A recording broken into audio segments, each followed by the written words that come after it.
Hey there, fellow tech enthusiasts. Have you ever wondered how your smartphone knows when to rotate the screen, or how a self-driving car navigates the roads? The answer lies in the incredible world of sensors. These tiny electronic components act as the eyes and ears of our devices, constantly gathering information about the world around them.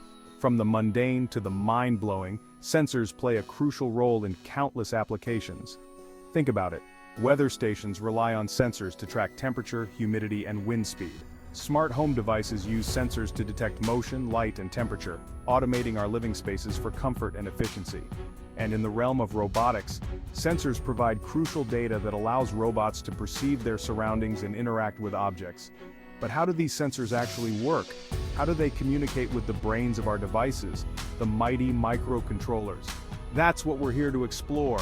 Get ready to dive into the fascinating world of sensor interfacing, where we'll unravel the secrets of connecting sensors to microcontrollers and unlock a universe of possibilities.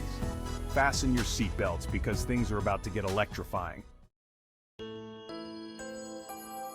Let's kick things off with analog sensors, the old-school heroes of the sensor world. Imagine a dimmer switch that lets you gradually adjust the brightness of a light. Analog sensors are similar. They provide output signals that change continuously, just like the smooth dimming of the light. These signals are usually in the form of voltage or current, fluctuating in proportion to the physical quantity they're measuring. For instance, a thermistor, a type of temperature sensor, changes its resistance based on the temperature. This change in resistance, in turn, alters the voltage across it, providing us with a continuous measurement of temperature. However, there's a catch. Microcontrollers, the brains of our devices, understand only digital signals, the language of zeros and ones. That's where analog to digital converters, ADCs, come into play. These handy components act as translators, converting the continuous analog signals from sensors into discrete digital values that microcontrollers can comprehend. Think of ADCs as bridges connecting the analog and digital worlds. They measure the analog voltage or current at specific intervals and represent them as digital numbers. The resolution of an ADC determines how precisely it can measure the analog signal, with higher resolution translating to more accurate digital representations. Now let's shift gears and explore the world of digital sensors. Unlike their analog counterparts, these sensors speak the language of microcontrollers from the get-go, delivering output signals in the form of zeros and ones. No need for translators here. Digital sensors provide discrete output signals, meaning their readings jump between specific values instead of changing smoothly.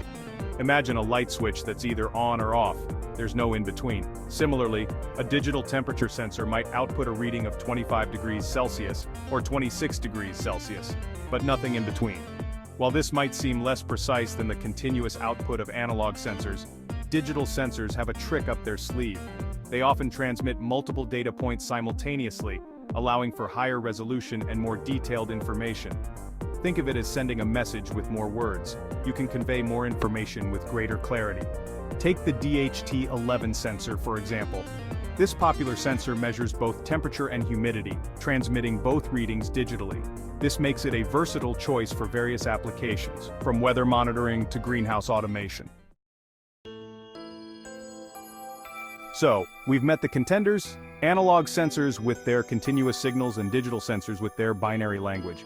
But how do you choose the right type of sensor for your next awesome project?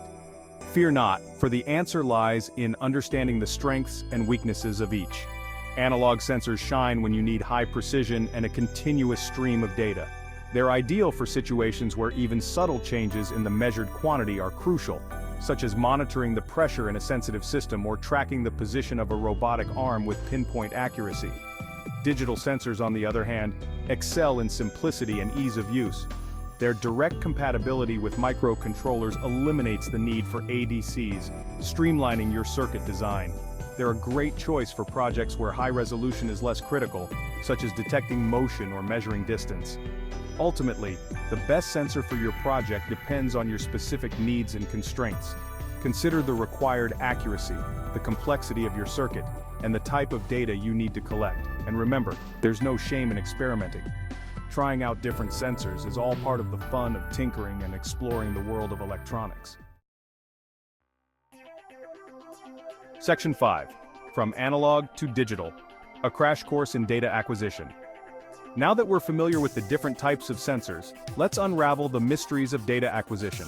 The process of capturing and converting real-world signals into digital data that our microcontrollers can understand. Think of it as translating the language of the physical world into the language of computers.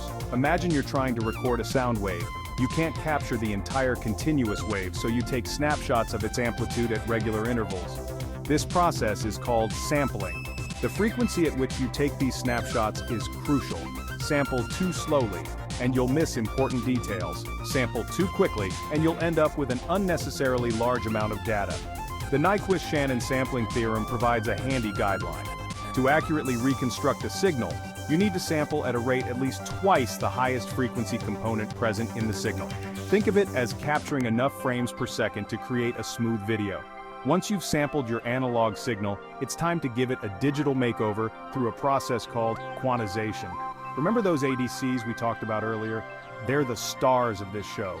They assign a digital value to each sampled voltage level, effectively converting the continuous analog signal into a series of discrete digital steps. But wait, there's more.